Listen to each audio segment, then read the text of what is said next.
మీకెప్పుడైనా అనిపించిందా మన ఫేవరెట్ హీరో యొక్క ఏ మూవీనైతే చూసి మనం ఫ్యాన్ అయ్యామో అలాంటి మూవీ మన హీరో కెరీర్లో లేకపోతే వాళ్ళ పరిస్థితి ఏంటో అని, అసలు వాళ్ళ కెరీర్ ఎలా వెళ్ళేది అని నాకు ఇదే డౌట్ వచ్చింది.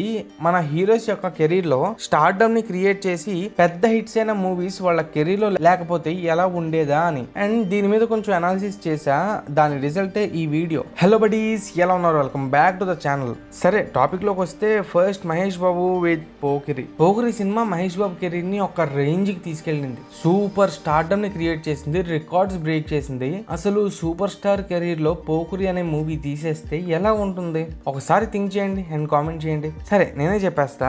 అప్పటికీ మహేష్ బాబు కెరీర్ లో ఒక్కడు లాంటి బ్లాక్ బస్టర్ హిట్ ఉంది. ఒక్కడు వల్ల మార్కెట్ అండ్ ఫ్యాన్స్ వచ్చేసారు.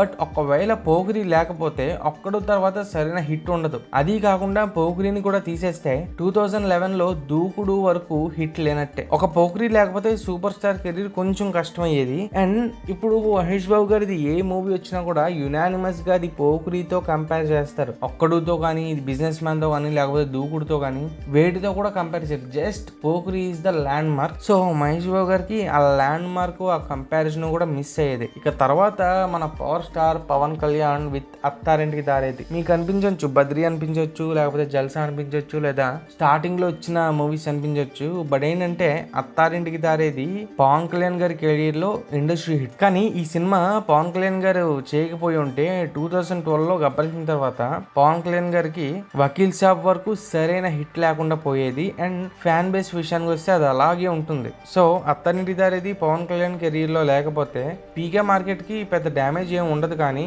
ఇండస్ట్రీ హిట్స్ రికార్డ్స్ లో ఆయన నేమ్ మిస్ అయ్యేది. ఇక తర్వాత మన global star Ram Charan with Magadheera. Ram Charan career లో ఫస్ట్ ఇండస్ట్రీ హిట్ మగధీర. ఈ సినిమా వల్లే తనకంటూ చెప్పుకోదగ్గ ఫ్యాన్ బేస్ క్రియేట్ అయింది. ఒకవేళ రామ్ చరణ్ మగధీర మూవీ చేయకపోయి ఉండుంటే ఆరెంజ్, తుఫాన్ ఇవన్నీ డిజాస్టర్స్. ధ్రువ వరకు సరైన హిట్ లేదు. రచ్చ, నాయక్ ఇవన్నీ యావరేజ్ గా నిలిచాయి. సో రామ్ చరణ్ మగధీర చేయకపోయి ఉంటే ఆయన కెరీర్ కొంచెం కష్టం అయ్యేది. రామ్ చరణ్ కి మగధీర తర్వాత కొంచెం చెప్పుకోదగ్గ ఫిల్మ్ అంటే రంగస్థలం. రంగస్థలంతో ఆయనకంటూ ఒక పర్మనెంట్ ఫ్యాన్ బేస్ క్రియేట్ అయింది. సో మగధీర లేకపోతే రంగస్థలం వరకు రామ్ చరణ్ ని ఒక యాక్టర్ గా ఆడియన్స్ యాక్సెప్ట్ చేసేవాళ్ళు కాదు. ఇక తర్వాత young tiger NTR, junior NTR with temper.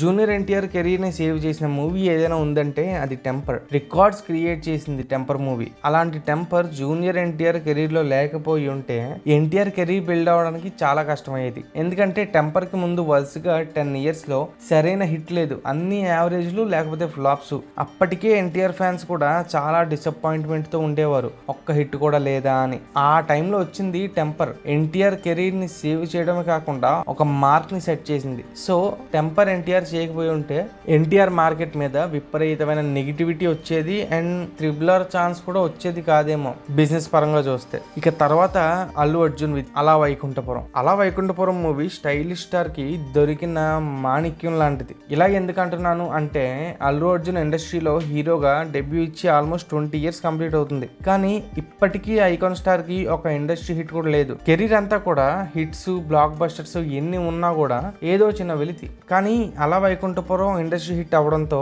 ఆ వెలితిని తుడిపేసినట్టయింది. సో అలా వైకుంఠపురం ఐకాన్ స్టార్ కి క్రూషియల్ హిట్ ఏం కాదు, కానీ కెరీర్ గ్రాఫ్ ని మాత్రం బాగా పెంచింది. ఇంకా ఇండస్ట్రీ హిట్ అనే రికార్డ్ పేరు వెనక వచ్చింది.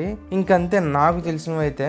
సో వీడియో లైక్ చేయండి, ఛానల్ ని సబ్స్క్రైబ్ చేయండి. Will see next video. Until then stay safe, stay tuned. Thank you.